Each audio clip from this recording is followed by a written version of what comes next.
नमस्कार मेरे प्यारे साथियों। तो अपन एमपी आबकारी के मैथ्स के पीवाईक्यू क्वेश्चन को सॉल्व कर रहे हैं और ये अपनी सीरीज का 12वां पार्ट है। तो अभी तक आप मेरे पढ़ाने की टीचिंग स्टाइल से तो समझ ही चुके होंगे कि मैं किस प्रकार से क्वेश्चंस को कराता हूँ, और अगर इस प्रकार के क्वेश्चन एग्जाम में आए तो आप किस प्रकार जल्दी से जल्दी इन क्वेश्चन को कर सकते हैं। तो चलिए बिना किसी देरी के क्वेश्चंस को स्टार्ट करते हैं और देखिए पहला क्वेश्चन क्या है। पहला क्वेश्चन कहा गया है कि तीन संख्याओं का माध्य और माध्यिका 10 और 12 है। यदि सबसे बड़ी और सबसे छोटी संख्या का अनुपात 7:2 है तो उनके बीच का अंतर क्या है, अर्थात सबसे बड़ी और सबसे छोटी संख्या के बीच का अंतर क्या है। तो अगर अपन को इस क्वेश्चन का 1 सेकंड में आंसर चाहना हो तो वो क्या हो जाएगा, 7:2 है ना बड़ी और छोटी संख्या का अनुपात। तो मैं कहूँगा 7 में से 2 जाएगा तो आप कहोगे क्या होगा, तो मैं कहूँगा कि 5 होगा। तो जो भी आंसर होगा वो 5 का मल्टीपल होगा, और 5 का मल्टीपल सिर्फ एक है, वो है ऑप्शन बी। तो ऑप्शन बी इस क्वेश्चन का राइट आंसर हो जाएगा। ये इस क्वेश्चन को कराने का सबसे बेस्ट तरीका है, क्योंकि 5 का दूसरा कोई मल्टीपल ऑप्शन में नहीं है। तो अपन फट से इस क्वेश्चन का आंसर मार देंगे। अगर आपको थोड़ा सा डिटेल करना है तो यहाँ पर देखिए ध्यान से। क्या कहा गया है कि तीन संख्याओं का जो माध्य है वो कितना है, 10 है। तो तीन संख्याओं का माध्य मेरे भाई अगर 10 है तो तीन संख्याओं का योग कितना होगा। तो आप कहोगे कि तीन संख्याओं का योग जो है वो होगा, जस्ट अ सेकेंड, तीन संख्याओं का योग होगा वो होगा 3 × 10 इज इक्वल टू 30। अर्थात मेरे भाई जो तीन संख्याओं हैं उनका योग 30 होगा। उसमें दिया गया है कि उसकी माध्यिका है तीन संख्याओं में से वो 12 है। अर्थात इसका मतलब क्या है कि तीन संख्याएं ऐसी होगी ए, बी और सी। तो माध्यिका क्या कहलाती है, माध्यिका कहलाती है दिए गए आंकड़ों में जो बीच वाली संख्या होती है वो कहलाती है उसकी माध्यिका। तो उसने अपन को अल्टीमेटली ये बता दिया कि जो ये बी है ना, ये 12 है। अब अपन को ए और सी दिया नहीं गया है, अपन को ए और सी का रेशियो दिया गया है। ए और सी का रेशियो क्या दिया गया है कि जो छोटी संख्या और जो बड़ी संख्या का रेशियो है वो 2:7 है। 2:7। यहाँ पर 12 ओरिजिनल संख्या मैंने आपको बता दी, और जो 2 और 7 का रेशियो छोटी और बड़ी संख्या के बीच में दिया गया है। मैंने ए को 2 क्यों लिया है, क्योंकि माध्यिका में सब, जब अपन माध्यिका ज्ञात करते हैं ना तो उसमें सबसे पहले छोटी संख्या आती है, फिर बड़ी आती है, फिर उससे बड़ी आती है। अब 2:7 ए और सी का रेशियो है। अगर मैं आपसे कहूंगा कि ए बी सी का टोटल योग 30 है और बी बराबर 12 है तो ए और सी का योग कितना होगा, तो आप कहोगे ए और सी का जो योग है ना वो 18 होगा। मैं कहूंगा बिल्कुल ठीक है, ए प्लस सी का जो योग है वो 18 है। और ए और सी के रेशियो का योग कितना है, तो आप कहोगे कि 2 और 7 9 है। अर्थात मेरे भाई की जो 18 जो वैल्यू है वो 9 रेशियो की है, और अपन से इन दोनों का अंतर पूछा है, अर्थात 7 में से 2 जाएगा तो 5 रेशियो की वैल्यू पूछी है अल्टीमेटली। तो यहाँ से निकल के आएगा 9 1 9, 9 2 18 और 5 2 10। तो 10 इस क्वेश्चन का राइट आंसर हो जाएगा, जो कि ऑप्शन बी में है। तो अगर एग्जाम में इस प्रकार का क्वेश्चन आए तो अपन सेकंडों में इस प्रकार के क्वेश्चन को सॉल्व कर सकते हैं। चलिए बिना किसी देरी के अगला क्वेश्चन देखिए। अगला क्वेश्चन ये है। क्वेश्चन में कहा गया है कि 3x³ प्लस 2x² माइनस 1/2 को जब 2x - 1 से विभाजित किया जाता है तो शेषफल कितना होगा। तो इस प्रकार के क्वेश्चन को किस प्रकार सॉल्व किया जाता है मैं आपको बताऊंगा। तो यहाँ पर देखना है कि जब 2x - 1 से भाग दिया जाता है तब शेषफल कितना आता है। तो मैं कहूंगा कि 2x - 1 का शून्य क्या है।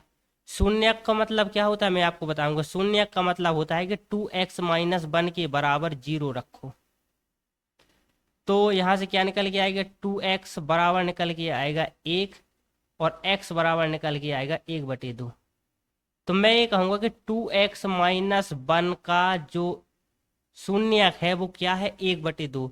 अब शून्य क्या होता है, तो शून्य एक ऐसी संख्या होती है जिसका मान उस बहुपद में रखने पर बहुपद का मान 0 हो जाता है।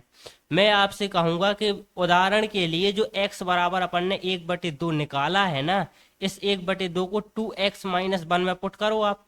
तो यहां से जब आप 2x बराबर 1/2 पुट करोगे और -1 करोगे तो 2 से 2 कट जाएगा और 1 में से 1 जाएगा, 0 आएगा। तो यहाँ से समझ में आया कि शून्य क्या होता है।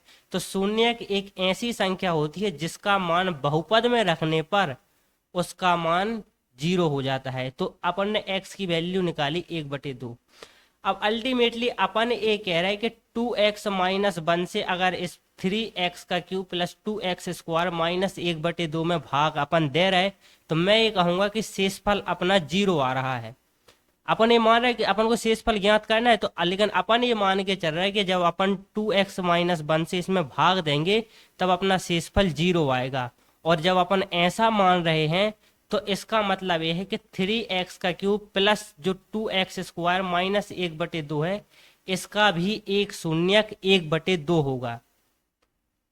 अब मैं आपको अल्टीमेटली ये समझाना चाह रहा हूं कि अगर जैसे एक एक बहुपद a है और एक बहुपद b है, अगर a का भाग अपन b में दे रहे और अगर शेषफल 0 आ रहा है, 0 शेषफल आ रहा है, इसका मतलब ये है कि जो a का शून्यक है वो b का भी शून्यक है। मतलब इन दोनों के शून्यक सेम है, तभी तो दोनों अर्थात a का b में भाग देने पर आंसर 0 आ रहा है, अर्थात 0 आ रहा है शेषफल। तो मैं ये कहूंगा कि जो x की वैल्यू अपन ने निकाली 1/2, जो 2x-1 का शून्यक है, इसको जरा इसमें पुट कर दो, 3x का cube minus plus 2x² minus 1/2। यहाँ पर पुट करो, कितना आ रहा है 3 1/2 का क्यूब प्लस 2 इंटू 1/2 का स्क्वायर माइनस 1/2। तो यहाँ से निकल के आया 3 इंटू 1/8 होगा, और यहाँ से निकल के आएगा 2/4। तो 2 1 2 होगा, 2 दूनी 4 होगा, प्लस 1/2 और माइनस 1/2। तो ये दोनों तो कैंसिल हो जाएंगी। तो यहाँ से निकल गया 3 1 3, 3/8। तो 3/8 इस क्वेश्चन का राइट आंसर हो जाएगा। तो ये आंसर क्यों होगा? क्योंकि मैंने आपको बताया कि जैसे अपन ने इस 2x-1 का शून्यक निकाला, वो कितना आया, तो आप कहोगे 1/2। मैंने आपको क्या बताया, शून्यक कहलाता क्या है? तो शून्यक वह संख्या होती है जिसका मान किसी बहुपद में रखने पर बहुपद का मान 0 हो जाता है। मैंने कहा कि 2x-1 का एक शून्यक 1/2 है, तो इस बहुपद अर्थात 3x का क्यूब प्लस 2x² माइनस 1/2 का भी एक शून्यक 1/2 होना चाहिए। और जब अपन ने इसमें इसका भाग दिया, तो अपन ने जब इसका भाग दिया तो इसका आंसर 0 नहीं आया, अर्थात 0 नहीं आया। इसका मतलब ये है कि जो इसका में जब अपन 2x-1 का भाग दे रहे तब शेषफल 3/8 आ रहा है। इसका मतलब ये है कि जब शेषफल 3/8 आ रहा है। शून्य के बारे में एक बात और, जिस बहुपद पर जितने की घात होती है, मैक्सिमम जो घात होती है, उस बहुपद के उतने शून्यक संभव होते हैं। जैसे 2x-1 में बहुपद की अधिकतम घात 1 है, अर्थात x की पावर अधिकतम 1 ही है ना, तो इसका सिर्फ एक ही शून्यक है। लेकिन जो 3x का क्यूब प्लस 2x² माइनस 1/2 है, इस बहुपद की जो अधिकतम घात है वो 3 है, तो इसके 3 शून्यक निकलेंगे।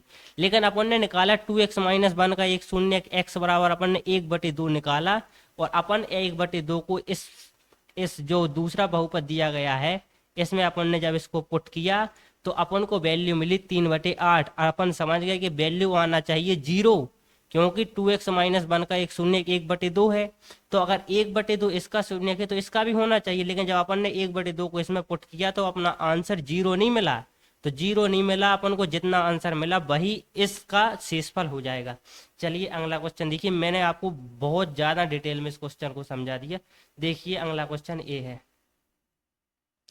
अगला क्वेश्चन कह रहा है कि 20 मीटर लंबाई और 40 मीटर चौड़ाई का एक आयताकार मैदान है। तो समांतर मैदान के मध्य में 2 मीटर चौड़ी एक सड़क है। तो सड़क का क्षेत्रफल ज्ञात कीजिए। तो मेरे भाई ये जो लंबाई है और जो चौड़ाई है वो 20 मीटर और 40 मीटर दी गई है। अर्थात ये जो है ना, जो चौड़ाई जो 20 है यहाँ से लेकर यहाँ तक, और ये जो चौड़ाई है ना ये 40 है। अपन को इसके बीच में ये जो मार्ग दिया गया है ना, ये वाला और ये वाला, इसका अपन को क्षेत्रफल ज्ञात करना है।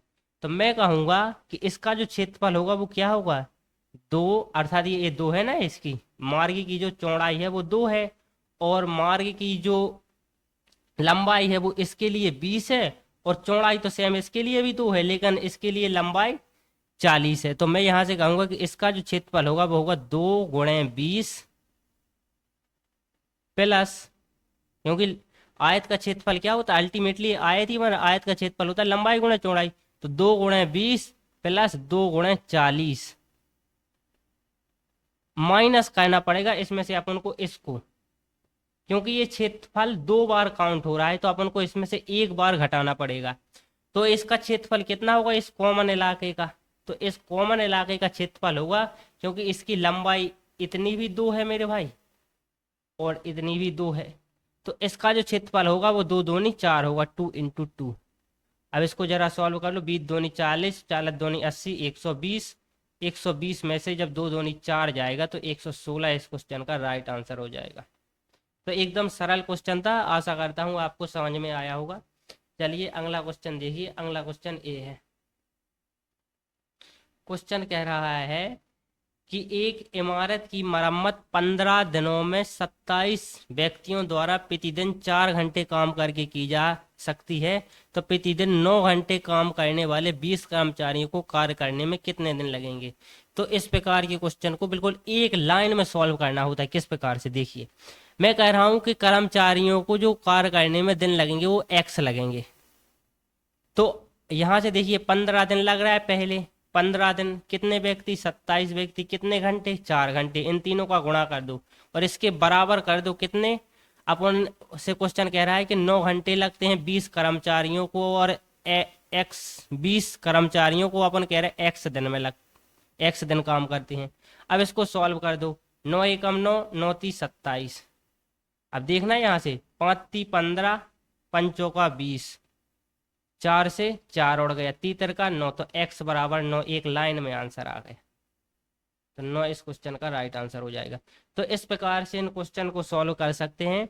तो चलिए आज यहीं तक रहने देते हैं। जैसे ही आबकारी एग्जाम के सारे क्वेश्चन सॉल्व हो जाते हैं उसके बाद एक मास्टर क्लास करूंगा, उनमें इस सारे क्वेश्चन को एक बार फिर से आपको कराने की कोशिश करूंगा मैं।